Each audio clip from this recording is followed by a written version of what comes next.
Hi friends, అందరికీ good evening. ఇప్పుడు మీరు చూస్తున్నది పంతిని కాటారం మధ్యలో గోదావరి. ఇక్కడ గోదావరి దగ్గర ఇసుక కోసం చూడండి. ఇప్పుడు మీకు ఈ వీడియోలో ఒక 2 నిమిషాలు మీకు చూపించడం జరుగుతుంది. ఈ 2 నిమిషాలు కూడా కొన్ని వేలాది లారీలు ఇలా లైన్గా ఉండడం జరిగింది. ఇదే కాకుండా ఇంకా దీనంత రెండంతలు ఇక్కడ లారీలు వెయిట్ చేయడం జరుగుతుంది. అంటే మీరు ఒకసారి వీడియోను స్లో మోషన్లో పెట్టి లెక్క పెట్టుకోండి ఎన్ని లారీలు ఉన్నాయో. ఇవే కాకుండా ఇంకా చాలా డబుల్ ఉన్నాయి. అంటే ఇంకా ఇవి మరి ఇక్కడి నుంచి మన తెలంగాణ అంతటికి కూడా ఇసుక సప్లై అవుతుంది.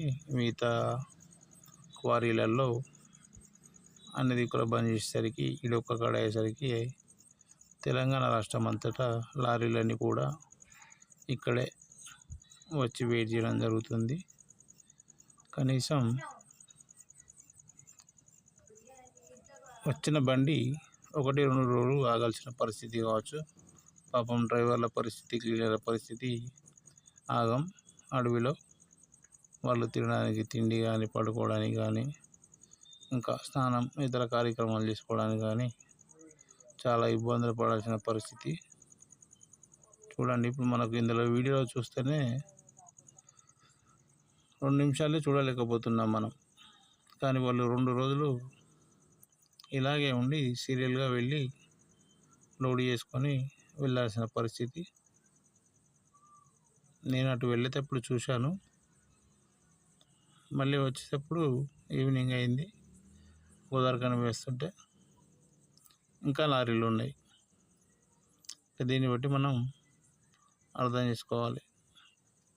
ఇట్లా వచ్చిన లారీల్లో తప్పకుండా 1-2 రోజులు ఇక్కడ లైన్లో వేచి ఉండాల్సిన పరిస్థితి. వీళ్ళకు తినడానికి టిఫిన్ కానీ, అది మీల్స్ కానీ చాలా ఇబ్బంది ఉంటుంది. ఇది గోదావరి వంతెనకు ఒక పక్క మాత్రమే, ఇంకో పక్క ఇలాగే ఉంటుంది. అలాగే నా ఛానల్ను లైక్ చేయండి, సబ్స్క్రైబ్ చేయండి, థ్యాంక్ యూ, షేర్ చేయండి.